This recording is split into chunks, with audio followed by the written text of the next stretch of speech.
BNP মহাসচিবের নিরপেক্ষ সরকারের দাবি মূলত আরেকটা ১/১১ সরকার গঠনের ইঙ্গিত বহন করে বলে অভিযোগ করেছেন তথ্য ও সম্প্রচার উপদেষ্টা নাহিদ ইসলাম। ফেসবুক পোস্টে উপদেষ্টা নাহিদ ইসলাম লিখেছেন, মির্জা ফখরুল ইসলাম আলমগীরের বক্তব্যে সামনে আরেকটা ১/১১ সরকার, সংসদীয় সংখ্যাগরিষ্ঠতা ও নতজানু পররাষ্ট্রনীতির ধারাবাহিকতা এবং গুম খুন ও জুলাই হত্যাকাণ্ডের বিচার না হওয়ার আভাস রয়েছে। নাহিদ ইসলামের পোস্ট শেয়ার করে সমন্বয়ক হাসনাত আবদুল্লাহ বলেছেন, আন্দোলনের ডাক দিয়ে যারা মাঠ থেকে সরে যেত তারাই আতাতের রাজনীতি করছে। মিরাজ হোসেন গাজীর রিপোর্ট।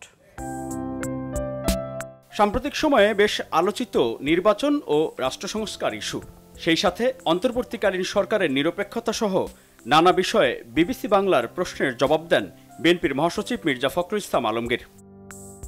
সঞ্চালকের প্রশ্ন ছিল, এই সরকার নির্বাচন পর্যন্ত থাকবে এটা সবার ধারণা। এমন প্রশ্নে বিএনপির মহাসচিব বলেন, যদি সরকার সম্পূর্ণ নিরপেক্ষভাবে থাকে তাহলে তারা নির্বাচন পর্যন্ত থাকবে, আর তা না হলে তো নিরপেক্ষ সরকারের প্রয়োজন হবে। এ সময় সঞ্চালকের দ্বিতীয় প্রশ্ন, সরকারের মধ্যে কি কোনো পরিবর্তন আসতে পারে? জবাবে বিএনপির মহাসচিব বলেন, নিরপেক্ষতা নিয়ে প্রশ্ন উঠতে পারে, যেহেতু ছাত্ররা একটি রাজনৈতিক দল গঠন করছে।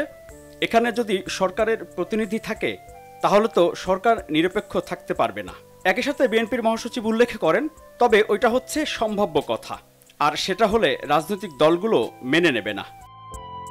আরেক প্রশ্নের জবাবে বিএনপির মহাসচিব বলেন, এখন পর্যন্ত সরকারের নিরপেক্ষতা নিয়ে কোনো প্রশ্ন নেই। এমন বাস্তবতায় বৃহস্পতিবার বিকালে নিজের ভেরিফাইড ফেসবুক প্রোফাইলে তথ্য ও সম্প্রচার উপদেষ্টা নাহিদ ইসলাম লিখেছেন, ১/১১ বন্দোবস্ত থেকেই আওয়ামী ফ্যাসিবাদের উত্থান ঘটেছিল।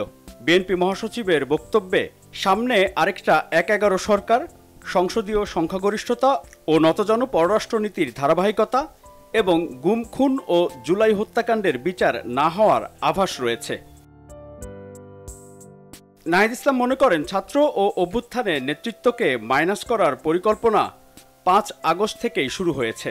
৫ই আগস্ট যখন ছাত্র জনতা রাজপথে লড়াই করছে, পুলিশের গুলি অব্যাহত রয়েছে, তখন আপোষকামী অনেক জাতীয় নেতৃবৃন্দ ক্যান্টনমেন্টে জনগণকে বাদ দিয়ে নতুন সরকার গঠনের পরিকল্পনায় ব্যস্ত ছিলেন।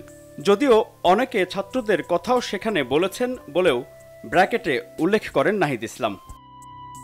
ফেসবুক পোস্টে তিনি আরও উল্লেখ করেছেন, সমগ্র বিএনপি এই অবস্থা নিয়েছে বলে মনে করেন না তিনি, বরং বিএনপির কর্মী সমর্থকদের বড় অংশই অভ্যুত্থানের আকাঙ্ক্ষার বাস্তবায়ন চায়।